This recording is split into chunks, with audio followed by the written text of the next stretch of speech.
Yes, it was a 3. Yeah, go ahead. All right, starting YouTube now. We are going live on YouTube. YouTube is rolling. I see you, YouTube. I see you. Tonight's guest, award-winning Robin Henkel, San Diego bluesman, legendary guitar player. That's right, baby. Right here on Theory Thursday. Yeah, yeah.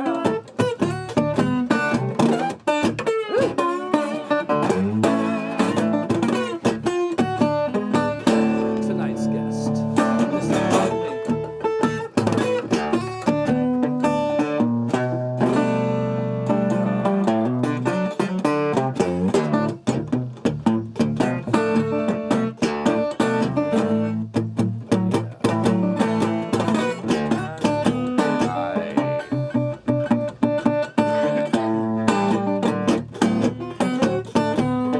Award-winning, legendary bluesman. Yeah, yeah. Ah, yeah.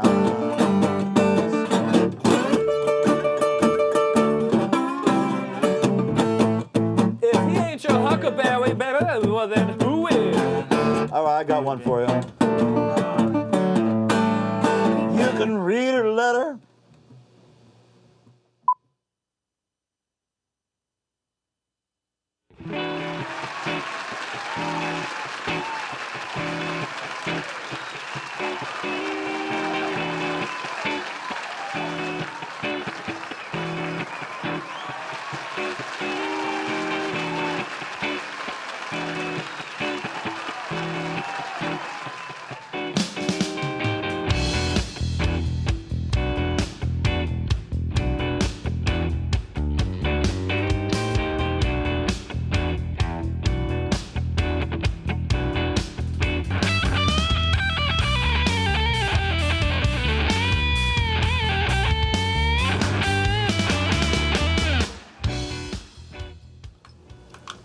Good evening. We are so glad you can make it today on this wonderful Thursday. We really appreciate you being here. And I think it's Thursday, so you know what that means. Oh yeah, baby. Here we go.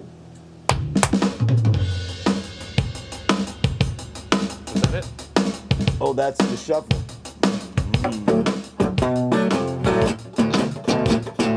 One, two, three, four.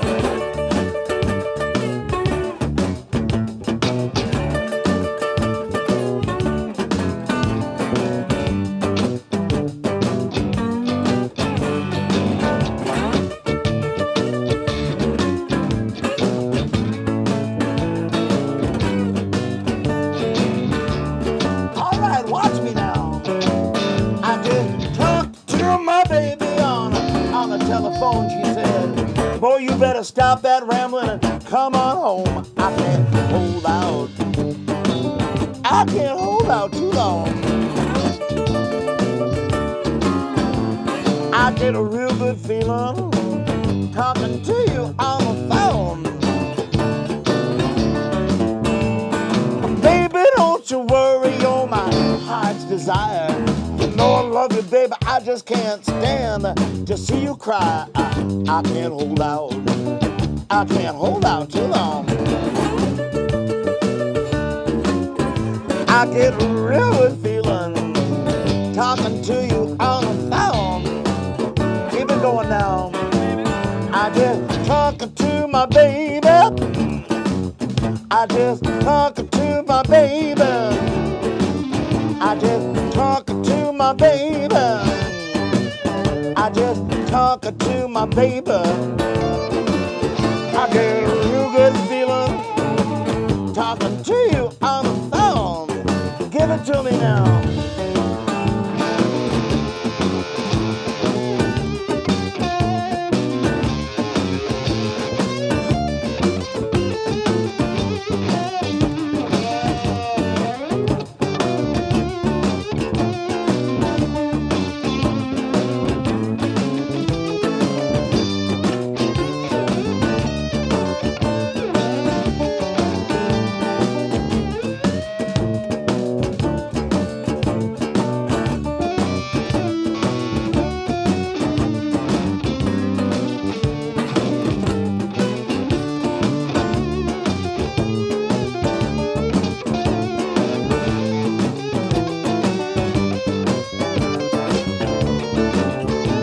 right, watch me now. Baby, don't you worry, you're my heart's desire. You know I love you, baby, I just can't stand to see you cry. I can't hold out, I can't hold out too long. I get a real good feeling talking to you on the phone. All right, where are my singers? I just talking to my baby. Talking to my baby. I just talking to my baby. Talking to my baby. I just talking to my baby. Talking to my baby. I just talking to my baby. Turn that thing off now. I got a real good feeling talking to you on the phone. Hey!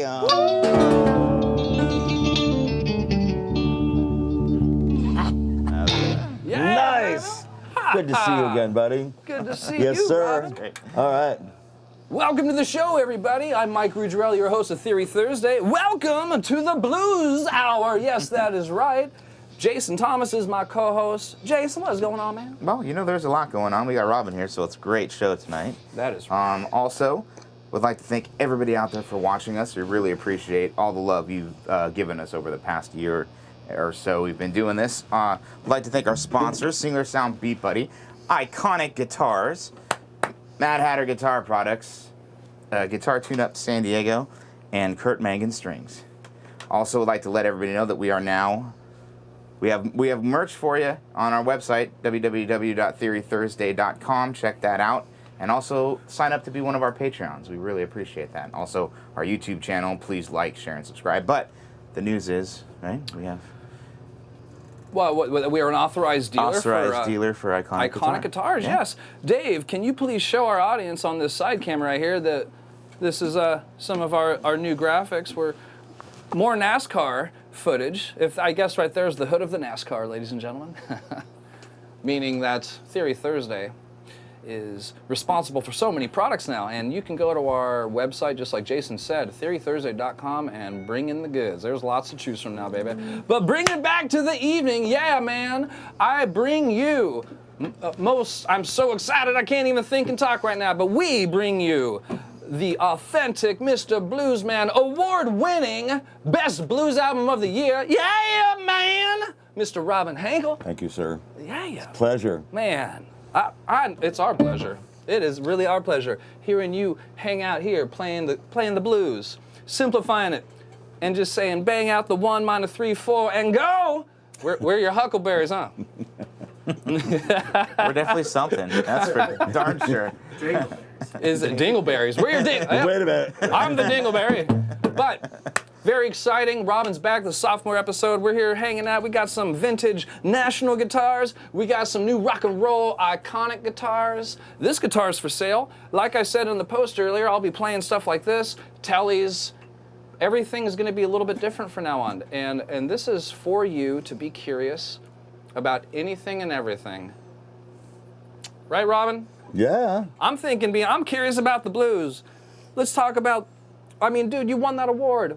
How has your life changed since you accepted that amazing award? I wouldn't say it's changed a whole lot. Just gloating my ego, What can I say, No, it's really a pleasure to I bet. be called out like that, Who presented the award for you? You know what? I don't know what her name. She was pretty. Was she? But I don't know what her name was. She was probably a TV announcer or radio announcer or somebody. Cool. I figured that I don't know who she was. A lot of times they get Jay Otis to do the Blues Award, but this time it was somebody else. So, when you grab the award, you say your speech. You get to hang with the pretty girl, and you're checking out this award. You go backstage. What's backstage? Was like Wayne Riker? Did he give you a There's some people hanging out, like the previous winners are still hanging out there looking all cool and stuff, There's a couple of people want to take your picture. I take your picture with Robin Henkel. Yeah. I take a picture, and it's like some of it's official, like they're going to put it in the such and such, publication or something. And it's fun. You just walked off a big stage in front of, 400 people or so, and they're all excited and they're pumped up, and it feels really good. Yeah. Good. How can you say that it doesn't feel good, there's this CD right there. It was recorded in October, last October. Jeff Berkeley recorded it, and I'd never record. Well, I had recorded with him, but he used to like, hire me to come in and play on a track for somebody I'd never even met before, right? And he'd say, "Hey, I got this track. I want you to put a dobro part on, or I want you to do this." I'd come in and, I'd listen to the song, come in and play something that seemed like it fit all right, and he'd pay me, and I wouldn't see him for 6 months, And the last couple of times that happened, when I walked from the recording room into the control room and I heard him doing the playback, I said, "God, he got the best sound on that guitar I've ever heard." So I said, man, after that happened twice, I said, I'm going to record here next time. So Jeff Berkeley did a terrific job on that. It's a combination. You can tell my sound is kind of a combination of acoustic, but it's it's got a little grit on it. So I'm definitely playing through an amp, so it's not strictly acoustic.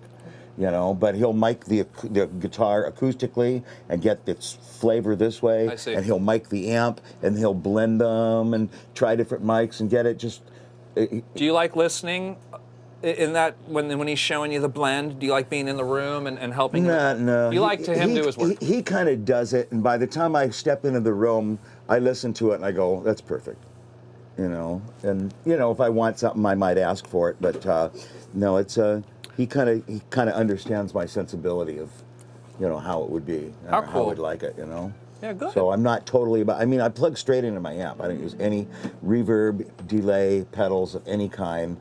Part of what initiated that, like over 20 years ago, because I love that stuff. I've played hard rock before and pop music and different things where you would use that stuff, and. But I think back in the early 1990s, I was kind of in this simplicity thing that, when you're on stage and something goes wrong and you get that, and you're trying to figure out what's wrong. Just describing a fuse box gig. Never gig. And it's like, it's too much stuff. It's like, if something goes wrong, it's either the guitar or the cable or the amp. It's just between here and here. Sure. And so that really makes it simple. And playing that way for many, many years, you get your sound dialed in, you know what kind of sound to get, and just play it. I use a little Music Man. It's got a gain and a volume and bass treble. It's a great amp. Yeah, it is a good amp. I lucked out when I got that several years ago. You feeling the air? Do you got a good breeze going on? Yeah, I it's feel nice. Like it's going up my shorts, ladies and gentlemen. It's feel a little koozie in here. Koozie? Cozy? Cozy. Breezy? Breezy? I meant, yes. Thank you, AG. And once again, for his second formal appearance, Mr. A.G. Fuller, the house photographer. Yeah, man. We're Yes, going to get sir. you your own camera and your own mic here pretty soon. Why don't you take a picture of that lovely audience? Right here. Yeah, man.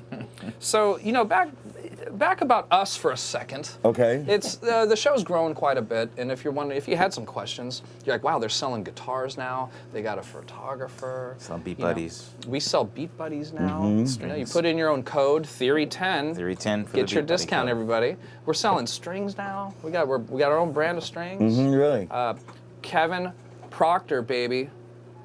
He's helping us out. Iconic's a part of our brand now. So we can sell guitars here. Pretty soon I'm going to have like 2 or 3.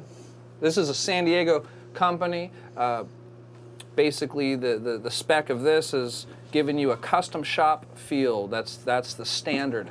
The custom shop elements of building like a Fender custom shop. That is the standard for iconic guitars. This is the evolution.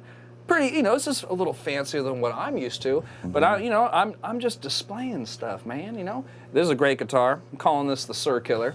It's just a little humble nickname, but all Goto hardware. We got these really cool new tuners, bringing it back old school. Yeah, I was Look looking that. at those. Those are trippy. Exposed gear, and this is about 19-to-1 ratio. Very, very high end. Show your people, man. Very, Can very you rigid. see that? Yeah. But I wanted you to see it first. Yeah, well, yeah, I was checking it out, actually. I've never seen that. And this shark fin here and here, that's exclusive to the iconic brand.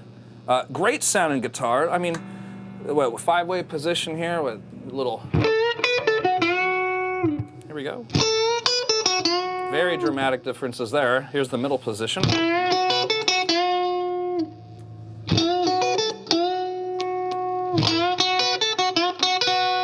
It's a nice glassy kind of tone.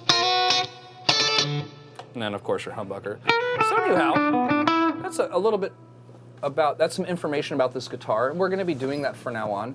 And now it's Robin's turn because he's very, very into these national guitars.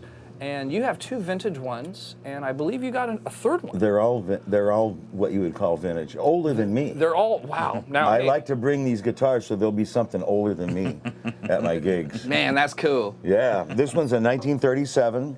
It was purchased by one of my students on eBay. And he took it to the Blue Guitar back when they were on India Street. And one of the luthiers, you know, took the neck off, refretted it, reset the neck, really? Gave it a new paint job, you know, and put the pickup on it because it didn't have a pickup. This guitar's a 1937. It's called a National Duolian. And is that a mode? No. no. I mean, it's through an amp now, but originally these guitars were.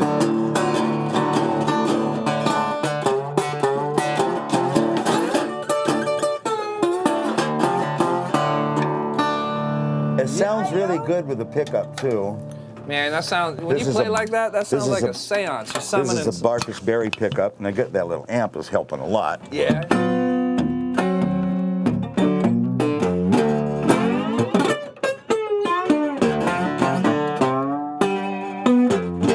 My mama told me. Oh, that was a cool change.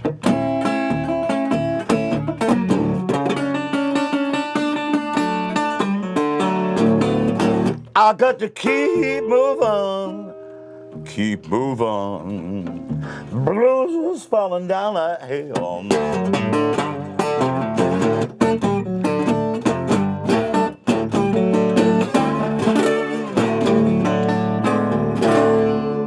I got to keep moving. Blues is falling down like hell.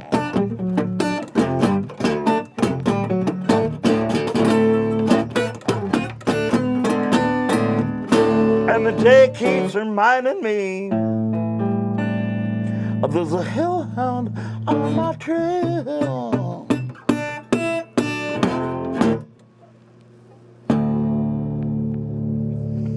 That's a little piece of Robert Johnson did this tune called Hellhound on My Trail. That is True story, apparently. Maybe. Yeah. Although that whole bit about him selling his soul to the devil, that like works great. You know, Oh, yeah, people sure. love that. And what was it? Oh God, what's the thing that they play on NPR? NYC, such and such radio, blah blah radio. Oh, I wouldn't know. Oh no, it was a good one. Good, Anyway, can we talk a little bit about that Oh, yeah. progression? I think when you go to the 4 chord, you know, you were on the 3 and the That's- 5, and then it went flat. I'm just see, like, normally this would be used on. oh, dude, that. I feel like I'm stuck in a swamp. I feel like there's a hellhound on your tail. That's the, And my 4 is like kind of a. It's an inverted. It doesn't have the bass in the root. I mean, it doesn't have So like the root in the bass. It's got the 3? the third in the bass. It's a drop 3 chord, baby. In the blues.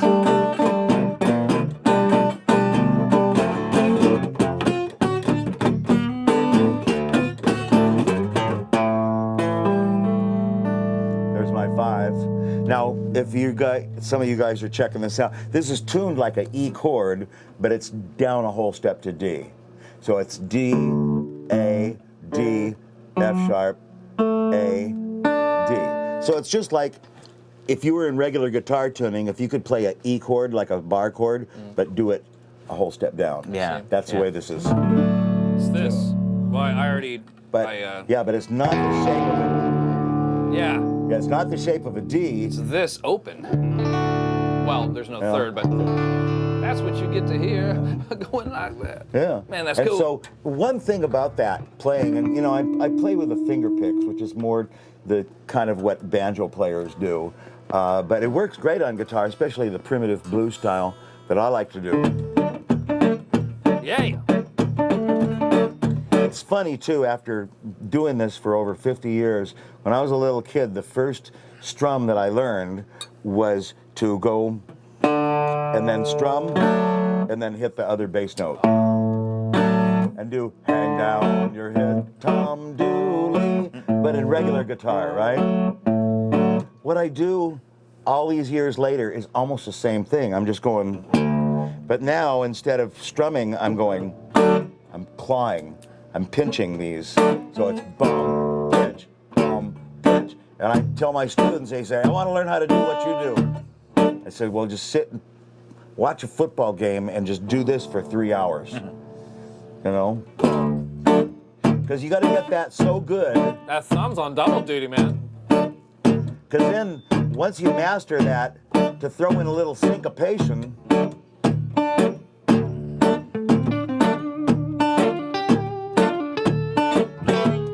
So it's not like a super sophisticated style of music, but it's very harsh and aggressive. Yeah, man. As far as how strong the rhythm is.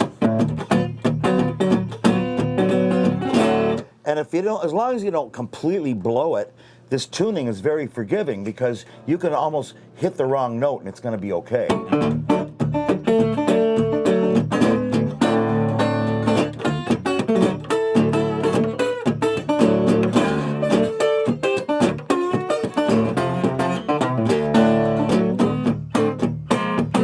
So I'm playing specific things, but a lot of this is...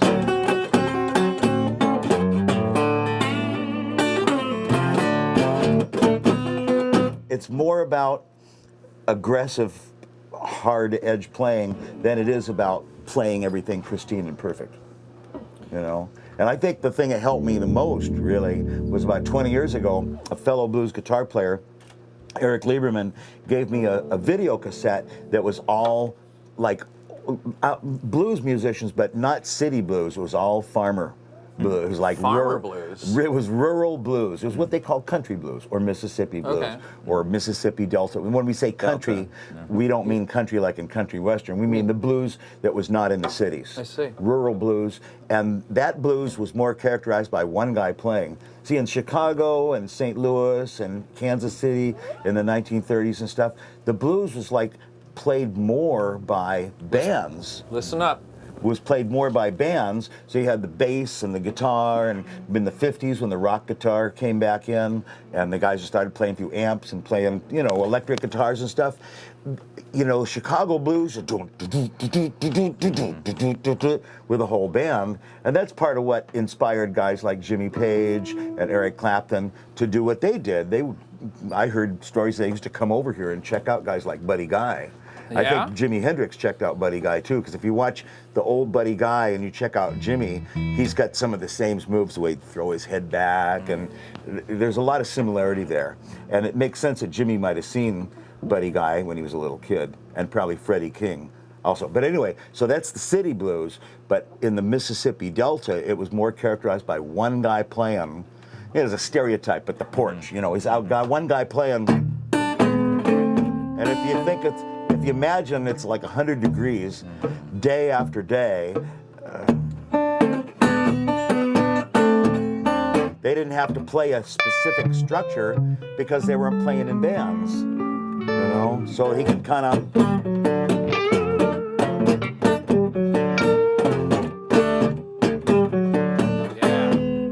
And what I think is really cool on that is when the bass just goes dong, dong, dong.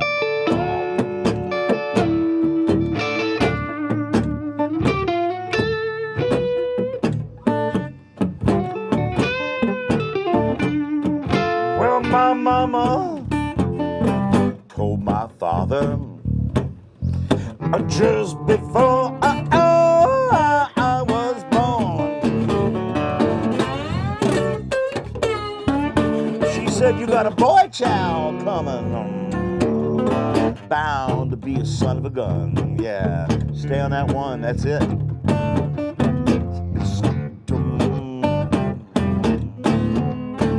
I went to my baby's house and I sat down step. She said, you can come on in now, honey child. My husband just now left. My husband just now left. My husband just now left. My husband just now left. Oh, oh, oh, oh, oh.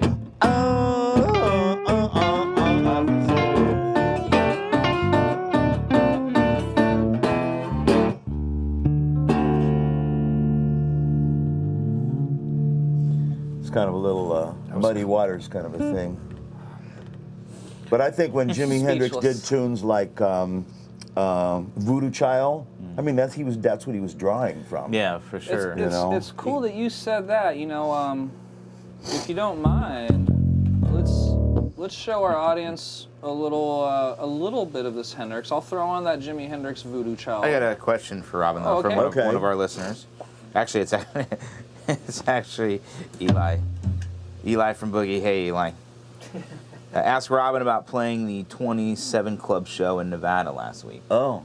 Yeah. Well, we did a show. It was a 5-day show in Laughlin, Nevada, at one of the casinos. I guess the main casino there. It's called the Riverside Casino Resort. And what the 27 Club is, it's a show using about 10 different musicians, and it's featuring the music of the notable musicians that died when they were 27. Starting with Robert Johnson back in 1938, moving into the 60s, Jimi Hendrix, Janis Joplin, moving into the 80s, 90s, Amy Winehouse, Jim Morrison, and Kurt Cobain, and there might have been some others. Anyway, but it featured a different musician from San Diego that could nail that sound. And they chose you. So I did the Robert Johnson segment. My part was cool in the sense, and it was just easy. I just do what I always do. Walk through the park with They, when we first did the show, they changed it a little bit, but when we first did the show, the curtain raises, and it's theater. It's like a 400-seat theater. The curtain and the lights are freaking beautiful, and the sound is, guys doing the sound are killer. And I'm just sitting in a chair in the dark, and there's this like sexy dark blue light just kind of tinting the stage, and then the spotlight comes on, and I do, a couple of Robert Johnson tunes. Oh, man, and then an announcer who's English, he's an actor, but he's got an English accent, tells the story of what the 27 Club is, what I just told you about. It's a club that has no membership, no dues. You pay for your membership with your life. And he gets it kind of dark in it. And then he says, Robert Johnson was the first guy, and I can't see it, but up on the screen where the audience can see, there's pictures of a guy standing at the crossroads in Mississippi, and different pictures of Robert Johnson, and stuff like that to kind of create the mood. And then I do a little talk about the Mississippi blues, and then do another song, and I'm done. So I play 20 minutes, and all the rest of the show is everybody else that has to do their thing. And then I come out for the very last song, and the last song is going to be more like the Eric Clapton version of Crossroads, which kind of made musical history, and that's what got Robert Johnson would have probably been forgotten about if it hadn't been for the Cream recording that song.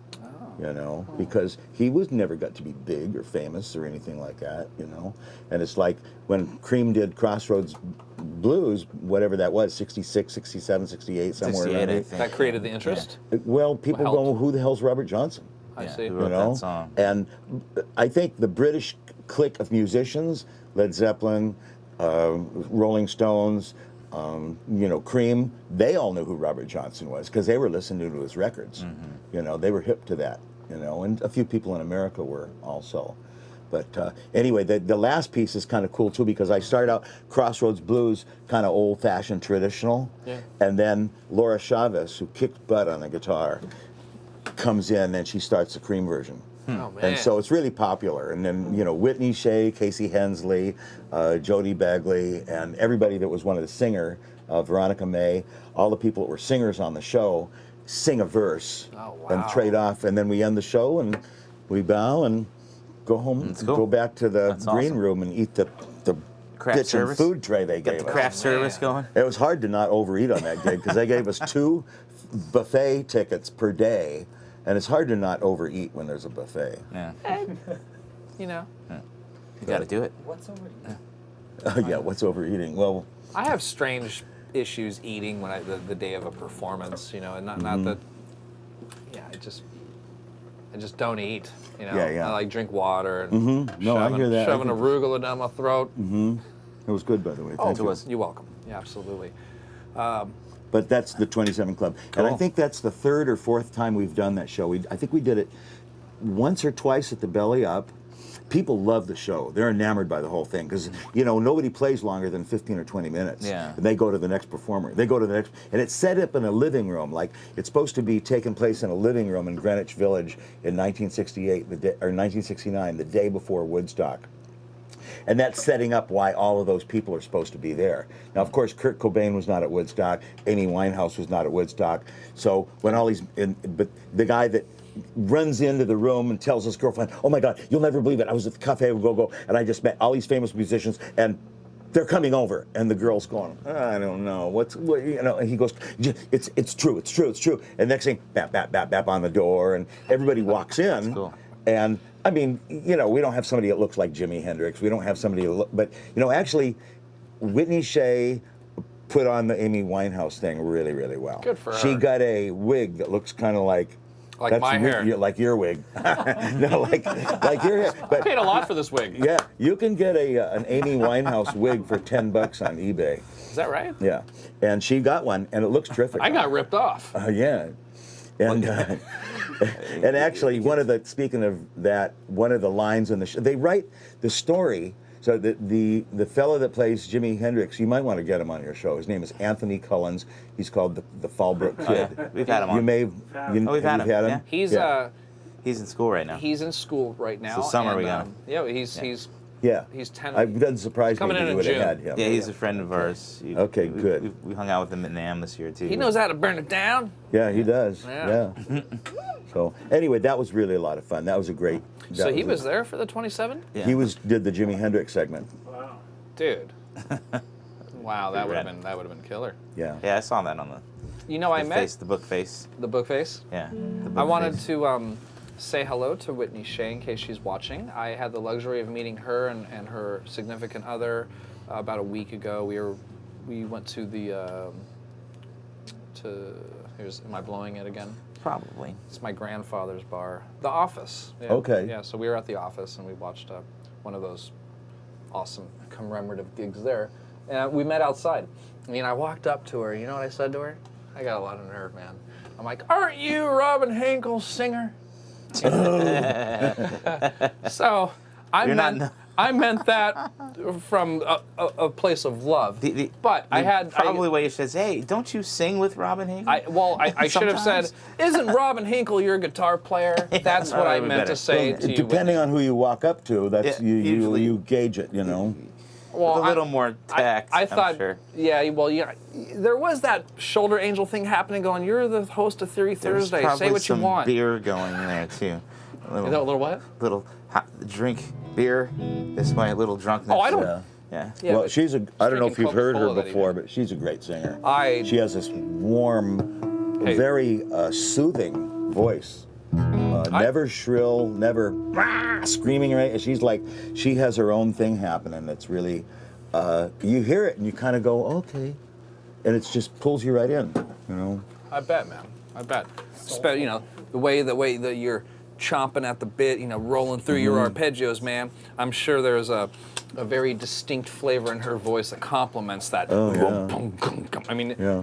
dude, when you play, it sounds like the world is moving, man. Can you show our audience again another one of them crazy, like, I don't know, give me. You're the get a slippiest beat watermelon going, Mike. seed Let's I've do ever some- met, man. You want to do the Let's say- watermelon song? Yeah. Let's do. You remember that? You got that funk beat up that was almost like a Bo Diddley beat.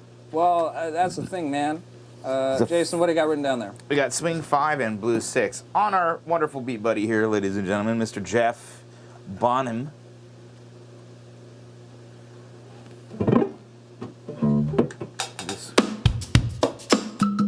Ooh, wow. That was definitely not it. That's colorful.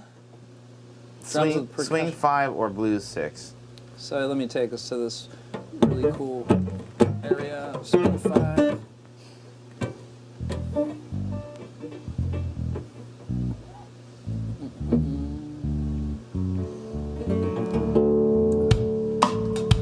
No. The closer to that first one. What was the one, Jason? Swing 5 what? Swing 5 or blues 6. I don't know if you wrote down the first one. I can't imagine it'd be swing or blues. Well, then here, The first one was we're just going to in go the to funk. 3. And, some kind of a. You're just going to get. It's 1:15. Tell me slower. That's pretty. It's a little busy for what I was gonna do. The superstition.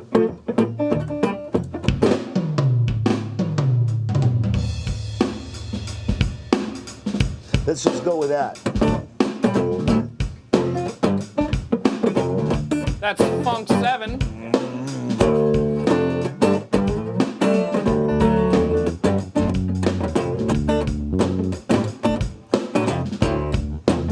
Yeah, DFG, that's it.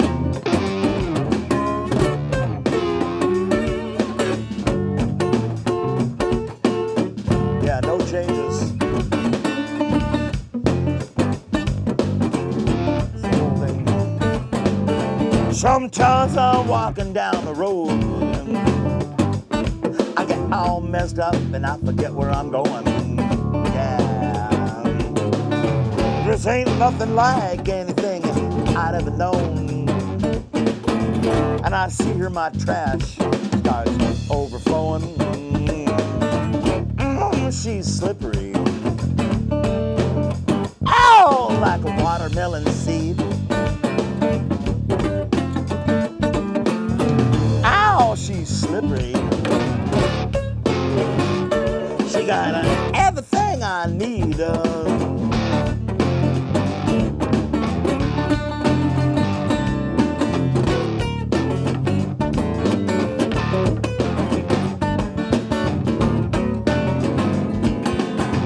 Creeping into my dreams when I'm sleeping in the night. This little girl has got me wrapped up real tight. I don't know her name or who she is. She got me all messed up like nobody's business. Oh, she's slippery. Like a watermelon seed. Oh, she's showing up as slippery. She got everything I need. Oh! You got it, brother.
This little miss.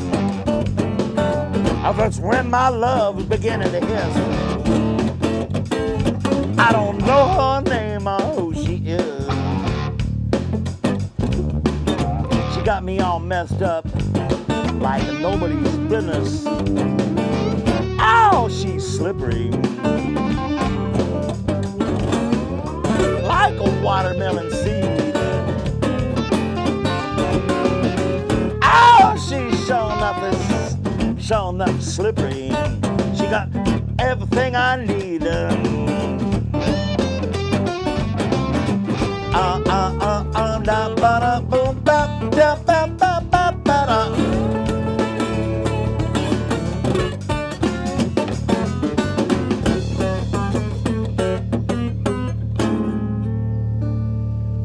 Ow, baby. Yeah, man. Bring it. Like a watermelon seed. Man. High five. Okay. Man. That was so cool. I love that song. That's probably one of my favorite blues songs, Robin. Yeah, that's cool stuff.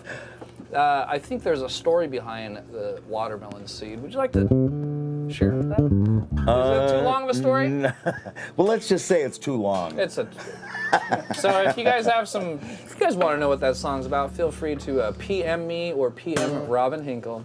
Keep it private, keep it select. That's right, baby. Right here on Theory Thursday. Yeah. How we looking, Jason? What's going on? What's going on in the our comments? Out in the interwebs. Yeah, man. Yeah, everyone's just enjoying the music. You got a lot of our patrons in there saying hi to everybody. Yeah, you know, everybody's seems like they're having a good time out there in interweb land.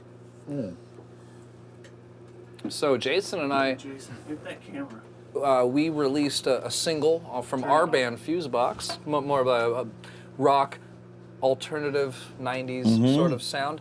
We released it on a platform called DistroKid earlier this week, like on Monday, so it's available for you. And all our patrons And that all our sign patrons. up will get the free That's another download. thing. We have a Patreon account, so people that support our channel, they get certain perks, like They're always in on the drawing of the giveaways and answers to the story of Slippery of a Watermelon Seed.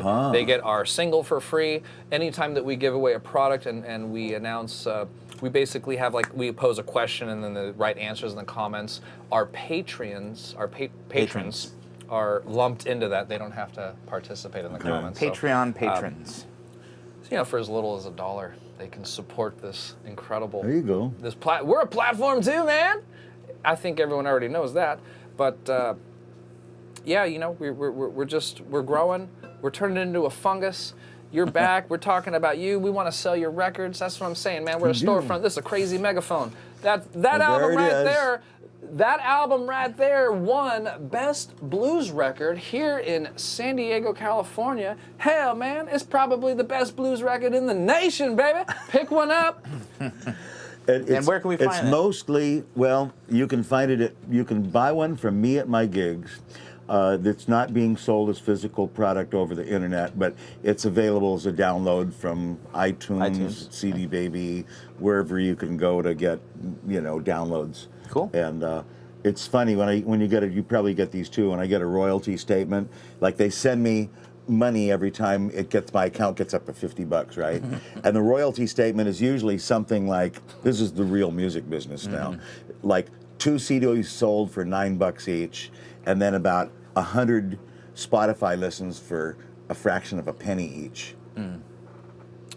Yeah. Well, those laws are changing, and part of the reason why we decided to go with DistroKid is because DistroKid is the leader in that platform, also responsible for changing the laws.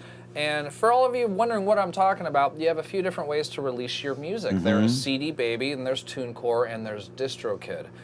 There is CSAC, and I believe there is another one as well. BMI and ASCAP. Well, BMI and ASCAP are basically...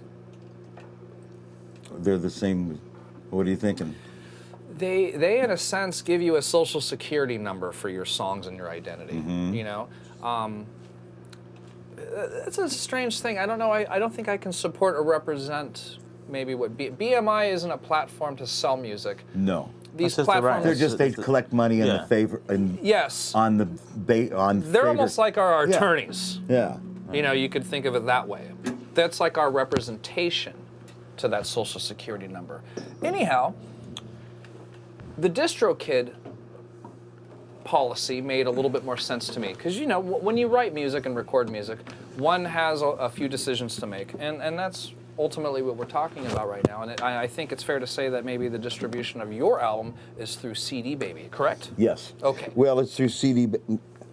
Actually, yeah, it is. And you've noticed on your publishing account that there's certain things that you can pay for that's extra. Like monetization on YouTube and such, and these are all extra, not ornaments, but functions on your publishing account. So, anyhow, who cares? Buy the record, baby! It's for sale.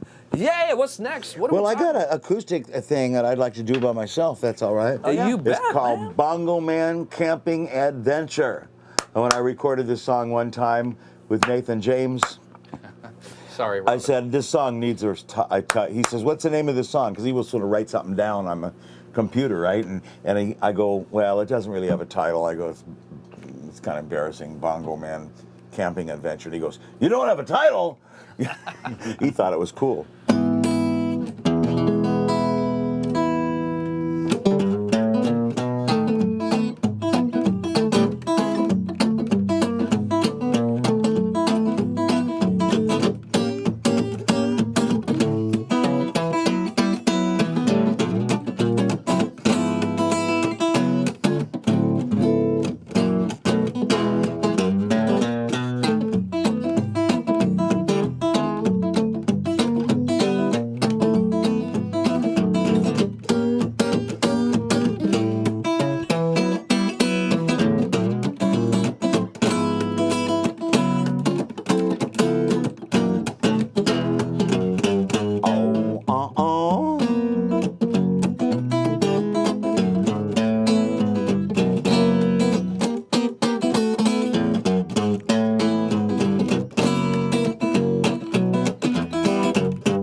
That's what I call a blues song. That was beautiful. Thank you. I was trying to analyze that. You know, it is called Theory Thursday. We like to talk about keys, Okay. and licks and such. And that was wonderful stuff. That was, I wouldn't even say there was a little bit of modulation going on there. I saw I saw It went the from key the of key E. of E to the key of A. So it's going, it starts out on, it's in the key of E, but it starts out on the 5 chord. 5, And then you have that F sharp. 1, 5, I see. break. 5. If you're gonna break it down. Oh, that's right, you're in drop D, so it's not F sharp. That's your E. Actually, this is a regular guitar tuning. Ah. 4, Okay. 5, flat 7, 6. Then this little phrase that I like doing. Great. 6, 2, 5, 1. That was the F That's sharp. the 2, 5, 1. Then it modulates to A. So you can hear it's in the key of A now. But that's what was interesting, Robin, is that the 2 chord was a dominant. So when there's 2 major chords right next to each other, it's a 4 and a 5. So that's where I was like, oh, the key of E became key of A in the turnaround, right? Yeah, I went to A, F sharp. See, normally, if you're in the key of E, for example, I think this is what you're thinking of. If you're in the key of E, the 2 chord would normally be minor. 1 major, 2 minor, 3 minor, 4 major, 5 major, 6 minor, 7 half diminished, and then, now you don't have to stick to that, but that's a protocol that works. When you take the 2 chord, for example, Make it dominant. and precede the 5 chord with the 2 chord, gives you a really nice way that gets 2, 5, 1. In rock and in classical, it's usually more like 4, 5, 1. But in jazz, 2, 5, 1 I see. plays the same function. Now, if you take that 2 chord, which is normally minor, and make it major, it's called the 5 of 5. The 5 of 5. It's the 5 chord of the 5 chord, and it kind of increases the momentum. Like your ear is accepting that sound really nice, but if you hit that chord, it like, whoa, it like tugs you into that chord. So the way that I'm seeing that or hearing that, I guess you could say I'm seeing that, I noticed that I was like, okay, 2 chord mod, he made it major. But my protocol in my mind is that if it's F sharp 7 and then E, I'm like, oh, 4 and 5 of A. Oh, well, actually it would be the 6 and the 2 of A. The 6 and 2 what of you're A. thinking of. Yeah, but that's what I use in the next section of the song, because it's A, Yeah, the 6. 6, 6, 2. Actually, it goes back to actually, I don't know if you'd really call that a modulation, because it goes to A real strong, but it goes right back to E. Listen. Yeah. It's so, it sounds like it modulates, but it really doesn't. It's implied. Yeah, yeah. Beautiful stuff. Yeah. And boy, I was wrong. Imagine that. I was thinking the key of B. What depends on what key you're thinking in. You I was know? thinking the key of B. The key of B has, that's where your E is the 4 and your F sharp is the 5. Right. So that's where I was hearing. And I was going to B. You were going to B. That's where I was like, what I the have hell another one that goes, let's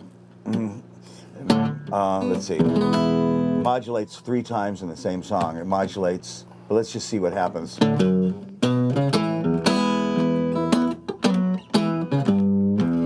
I'm in E. You're slapping them thirds around, man. I love it.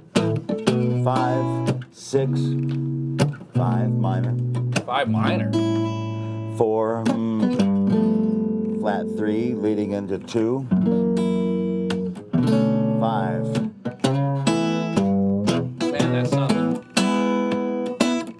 All in E. Oops. Walks up to the 5, 6, 5 minor. That is a trippy change 4. right there. I love that change. And then that's Good a tension G there. dominant 7, F sharp, I mean. And now listen to it modulate. A. Wow. Listen to it modulate again. Now I'm in C. Going 1, 6, 2, 5 in C. Now modulate back to E. Are you following this?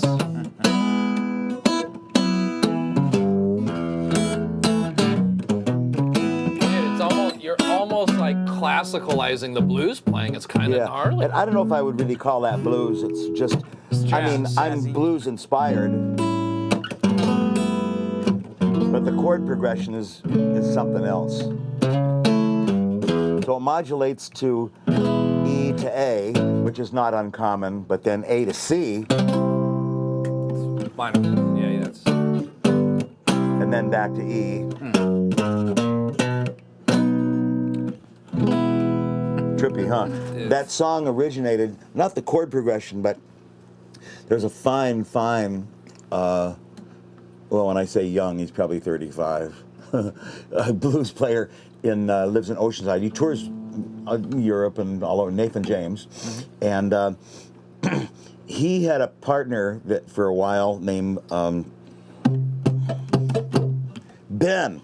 And Ben could sing. Man, that sucker could sing, man. Yeah. And they had a song that was like, it was a blues tune of their own original composition, but it was in 3/4 time, and it's like, you run into 12/8, you run into 6/8, but you don't really run into a blues that does that. Yeah, that's. You don't hear that, really. polka. And he was kind of like, whoa, to me, mama. Oh, wow. And it was so hip. I go, I can't let those guys get away with that. I got to write my own 3/4 song. So that's where. 1,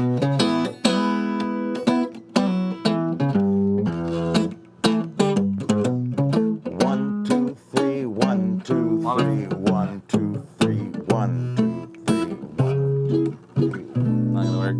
Yeah. Of course it'll work. Watch. I got 3 folders full of 3/4. Not with you at the helm. Anyway, that's where that idea came from. That.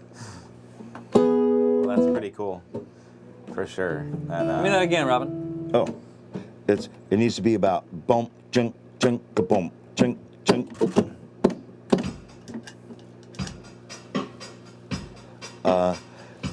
That's Accent more in the like wrong a spot. a 6 or a 12/8.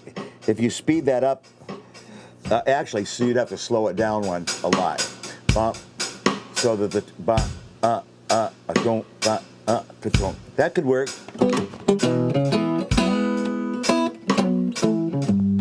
Robin Henkel, everybody. Tempo, right?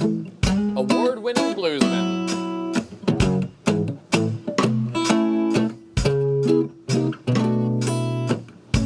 Beautiful now. I'm gonna take us through these. Just keep playing.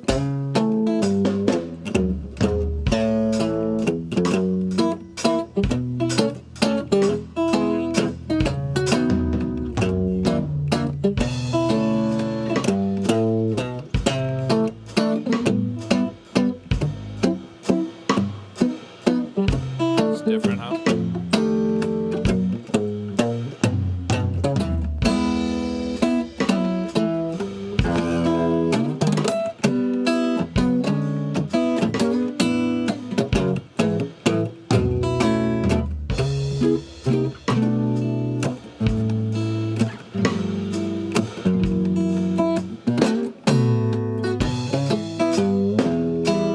And I just repeat this little part. I'm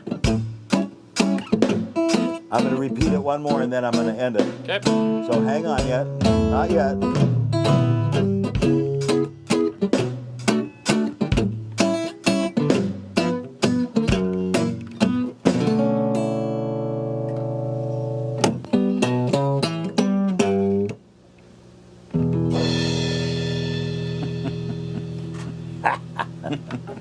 Nice. So you believe me and trust me now? No. No. So we're landed on the right one. We're gonna get Robin to do another piece of music, and I'm gonna go hunting through Jeff's brain. And that's we're almost an I hour, know. Mike. We're at the tail end of our show, and Oh yeah, I forgot does- about that. yeah, let's talk Now, about. this guitar was made in 1929. Was that right, Robin? So 1937, 1939. That's a Gibson Recording King. It's really, I love this guitar. But this one here is a National. It's the same company that made this metal guitar. In fact, I want you to feel this. It's about 12 pounds. It kind of feels like lifting my head on certain Saturday mornings. So is that heavier or not as heavy This as is the Les heavy, Paul? brother. This is heavy metal, About man. the same as a Les Paul? Yeah, this might be a pound heavier, Maybe man. a little, really? little bit heavier. Uh-huh. Man. Yeah. Feel that neck, it's V-shaped. Yeah, Isn't that cool? man. Oh, dude. No wonder you have that certain style going on, man. Uh-huh. That V is like probably sequential to just kind of doing your thing. Yeah, I guess. I don't know, I just like it. It feels good. Whew, it feels real good. Yeah. Well, this is a different beast altogether again. This, as you can see, has what they call a square neck. Okay. This is more for playing like American Western or Hawaiian style music. Look You at that. play it on your lap. Okay. And this particular model is, well, for one, you've seen those guitars that look like they've got a hubcap on the front of it. That's called a dobro. Yep. And its real technical name is resonator pan guitar. Now this is a resonator guitar too, but it's just made by a different company. See, underneath this round thing, there's a piece of metal in the shape of a speaker cone, and so it amplifies itself acoustically. So I don't know if your watchers can see this, but if you look through there's 3 cones. See them in there? We can see that. I can see that. Yeah. Those are Yeah, they can called. get it. Maybe just Yeah. hold that Yeah. guitar. If you look through the screen, Point them out do again. you want me to Robin. get it up close, or do you? Oh, we're want me good. to- No, we got he's gotta zoom zoom. in. Okay, that's what I thought. So, Point them out. well, there's about a 4.5-inch diameter cone there, and there. And since it's got 3 cones, that's why they call it a tricone. And It's about 20. and so anyway, underneath this thing, it looks like a T shape here.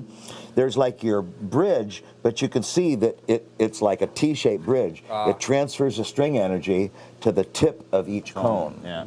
And so it amplifies itself, as I said, acoustically. So they made these before they developed the guitar pickup, because the guitar pickup came along probably in the 1930s, and it didn't become in popular use until the 40s and 50s. So there were guys experimenting with the guitar pickups, but nobody really made it work that well. So John Dopier and this other fella at a company called National were trying to let's make a resonator guitar. You know, a lot of times when somebody gets credit for an idea, there might be a lot of people or a few people experimenting with it, but then one guy pops through and like that's the one. Yeah. But anyway, they made these guitars for this company National. John Dopier got ticked off at the corporate officer and quit, and then he started his own company called Dobro. And Dobro is like Dopier Brothers squished into a short word. So Dobro is actually a brand name, but people use it as a generic term to mean any resonator guitar. I've noticed. Like if you own a National, you don't like somebody coming up and calling it a Dobro, because you're proud that it's a National. But in popular usage, they call them anyway. So, but Dobro has been associated. You know when you hear the hillbilly style they call bluegrass, and the guys play on their lap like this with a metal pan. Sure. That's what they mean when they say Dobro, not just as a type of guitar, but also a style of music. You know, so I don't play the Dobro style at all. I play up my own style that I kind of made up when I taught myself. This guitar was found at a garage sale in Ramona. Is that right? And when it was found, it had probably been sitting in the guitar case for 60 years, because this is an imitation silver that they used to make back in the 20s. It's called nickel silver. It's got nickel in it, so it oxidizes. So this guitar was black when he opened the case the first time. And he took the guitar completely apart, polished it all up, got it all.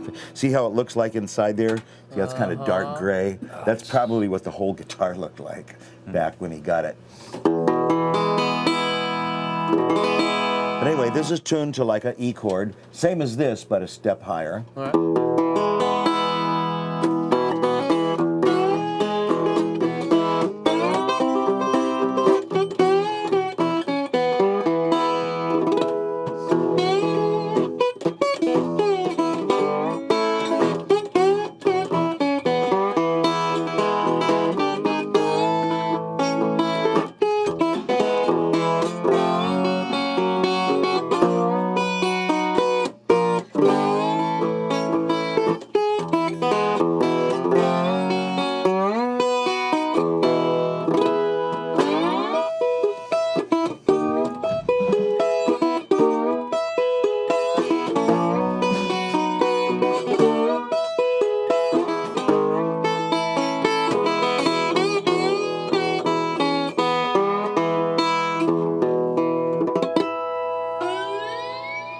That's happening, Robin.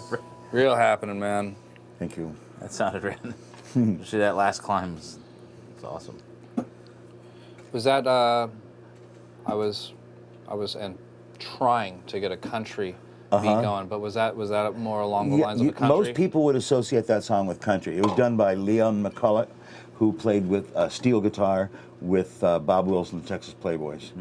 And that was kind of one of his signature tunes. It's called the Steel Guitar Rag. So would this would have worked? No. You could do it to that beat, but it's not what I would first choose. But you could do it. Watch. Dude, let it go. But it means that I have to adapt to that beat, rather than, it adapting it. I have a whole a folder lot of these. people would call that like it's not necessarily a train beat, but a lot of blues drummers and country drummers will call that a train beat when they go on. Right. And that's what I was on hearing. the snare drum. Yeah. I don't know if that essentially- would be in there. Probably a little faster, It's but got a- it's yeah. 170. But it has that extra back. Yeah. That's not where it's supposed to be. Yeah. Yeah, that's like, closer. That's more. But when I do these tunes, I do these solo. Yeah. I don't.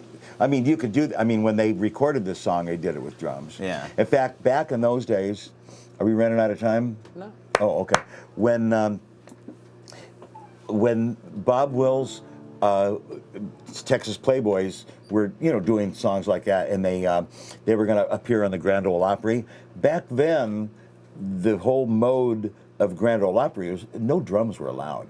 Wow. You weren't allowed to use drums because everybody was like, folk singer, cowboy, country pickers, hillbilly types, and Texas fiddlers and stuff like that. And so that's what kind of acts played in the Grand Ole Opry. And the story that I heard was that they wanted to use drums and they were told they couldn't use them, and they argued about it and they weren't allowed. Anyway, they set up the drums behind a curtain. Really? And the drums played, but nobody could see them. And I don't know what year that is, but you could probably Google that and find out. That's cool. The exact history of that. I'm somehow not surprised that occurred. I mean, that's actually a really popular situation in hard rock and rock bands. Ozzy, for instance, he traveled with a keyboard player, and you would never see a keyboard player on stage. He played underneath the stage. Rolling Stones. Oh, really? Rolling Stones had the same guy for the whole time, and he was always off to the side. Because it was considered in that genre not hip to use a keyboard. Guess, yeah. Or I'm not sure. some- I think it's just more about support, the Ozzy's vocals, and create an illusion, and handsomely pay that guy as well, so he doesn't care that he's on. He's like, it's a certain pill you have to swallow to take that job. But it's, it happens. Happens with Ozzy. It also is happening with another popular heavy metal artist named King Diamond. He has a beautiful woman. He's a high soprano singer. Okay. So he's getting a little older now. He's probably, the high A is starting to maybe go a little. I don't know. I don't know what the reason is. But he has a lady that you can see her sing. She's a part of the show, but she's off stage left. And sometimes the light will be on her when they're hitting hard on a chorus. You got King Diamond doing that. She comes in And she's covering and it for helps him? and help. Yeah, and it ends up sounding killer. Yeah. But he's still allowing her on stage. Yeah. Ozzy's like, you get below the stage. You know what I mean? Maybe not like that. Here on Theory Thursday, we go from Delta Blues to King Diamond. Well, we didn't play any once King it- Diamond. No, It was I'm just an just- explanation of support. Don't explain yourself, Mike. Who's on stage and who isn't? Who's playing and who isn't? Yeah, who's playing, who isn't. In fact, at the Fusebox show that we did on Saturday, there was a guitar player in the bathroom the entire time. I air guitared the entire show. And a lot of people don't know that. Yeah, well, they do now. Say that last part again. Air guitared it. I did that. Went over. I air guitared the whole show. I'm a fraud. Are you serious? No. Well, yeah, he may be. You but he tell was me not- something, I'm gonna he's believe not- that. I have he no may be a fraud, reason to, but he did play guitar that night. I'm just having some fun. All right. Anyways, ladies and gentlemen, we are at the end of our program, and Mr. Robin Henkel, award-winning blues guitar player. Icon in San Diego. That's right. I like the word legend is icon. I think Yeah. Legend. better. Well, icons. That sounds like you're alive still, right? I know the word legend gets used a little too Legendary. loosely. Yeah. Legendary. But hey, man, I must say, It's a pleasure to hang out with you guys and Oh. be here. This is a great. You really The honor's make all it ours. good for me, and I'm sure everybody else who plays on your show. that's very sweet. Thanks, Yeah. man. Thank you. Robin Henkel, everybody. Thank you. We will. Hey, why don't you work out Yeah, you. what we're going to take do on the care of last jam, and I will handle the business. Thank you, Jason. The business. So yeah, thanks guys We're for gonna play watching. Yeah, I think you Always want just this one. try to, if you get a chance, go to our YouTube channel and hit that like, share, and subscribe button. It really helps us out. Also hit our Patreon account and TheoryThursday.com and look at what we got to offer. We have a lot of stuff coming up. I'd like to thank SWR Video Productions. So AG Fuller here coming in. EGphoto.com. I'll put it in the links. EIJIphoto.com. Also, oh yeah, I can get it right in that side there. Also, Singler Sound Beat Bunny, Kurt Mangan Strings, Guitar Tune Up San Diego, Mad Hatter Guitar Products, and also Iconic Guitars. Thank you for watching. We really appreciate it. And I think that's it. I don't know what the tempo is. Let's maybe go a little faster than last time. So what do we decide I here? think we're going to do something. Yeah, shuffle 5. Before we go, when are you playing next, Robin? Oh, what am I playing Town. next? So let people know where they can see you. Today's Thursday. I'm playing tomorrow with Whitney Shea at Kai's restaurant in Cardiff. Okay. At 7:30. And then I'm playing Saturday with Whitney also at the University Town Center Palm Plaza. Okay. And I'm playing next Tuesday. Usually I play every Tuesday, but sometimes I'm not. But Tuesday at the House of Blues, not on the big stage, but in the lounge they have where the restaurant Lounge. is. I love that room. Yeah, it's nice. It's called the Salvation Stage or something like that. Salvation Alley. Oh, okay. And I love playing there too. They give me a great sound man, and it's just a really They great probably gig feed you for there me. too, right? Yeah, I walk home. About half or more of the places I play feed me. Yeah. And That's it's really terrific. Yeah, that's Well, good. part of the perks. right? God, after all of these years of grubbing for money and like not having a gig, you know, it's been tough. Yeah. And the last 20 years have been pretty good. Cool. Good. You know, and We're happy to getting hear. better. It's easier. Now that I'm getting older, it's getting easier rather than harder. Well, you know, Robin, I think So it's thank earned you. it, yeah. Thank you all. You deserve it, brother. You've earned it. You deserve it. You Thank really you. do, man. Robin Henkel, everybody. I better plug this guitar in. huh? We're tying up the show, and we will see you next week with the fabulous fuzzy sounds of Mr. Jeff Podeswick, guitar player of Amigo, and Did you just and get rock back and from roll. Barcelona? Barcelona. I got back from Barcelona. Jeff Podeswick from Amigo will be next week. Should I stop? Maybe. I don't know. It's funny. Keep going. We have AV Fuller. He's our photographer. He's our photographer. And photography. No. Do that. I'll do the Oh, yeah, do what now? Huh? It's fine. I was gonna do the. See you next week. See you next week. Is this- guys. So what key? Sure, we're gonna do a kind of like a shuffle, but a swing, like boom, boom, boom, dum, dum, gong, gong, dum. We're gonna In stay D, there. Yeah. probably with a long 5. Okay. 1, 2, 1, 2, 3, boom.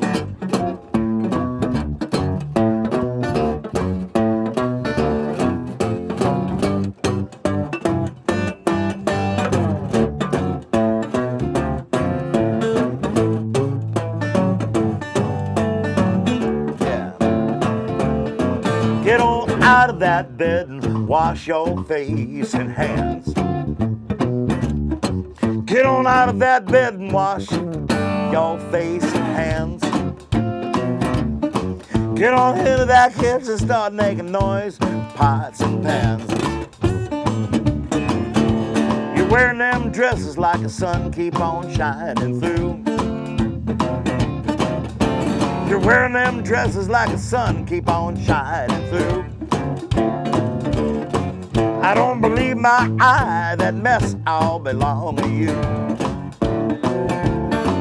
I said shake, rattle and roll. I said shake, rattle and roll. In the morning, rattle and roll. Shake, rattle and roll. You won't do nothing to save your doggone soul. I like a Mississippi bullfrog sitting on a hollow stone. I like a Mississippi bullfrog sitting on a hollow stone. Yeah, long 5. So many women, I don't know which way to jump. I believe to my soul you're the devil in nylon hose. Well, I believe to my soul you're the devil in nylon hose. Because the harder I work, the faster my money goes. I said shake, rattle and roll. Shake, rattle and roll.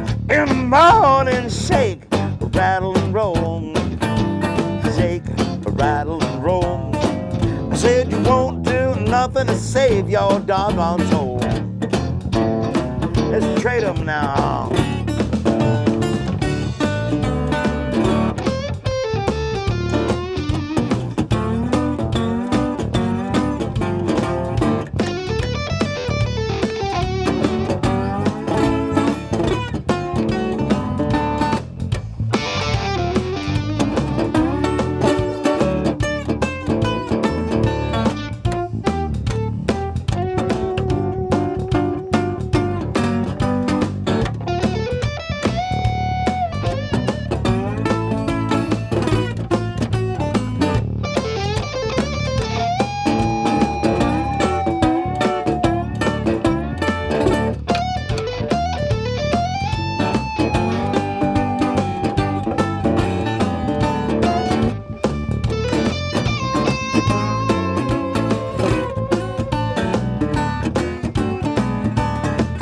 like a one-eyed cat peeping in a seafood store.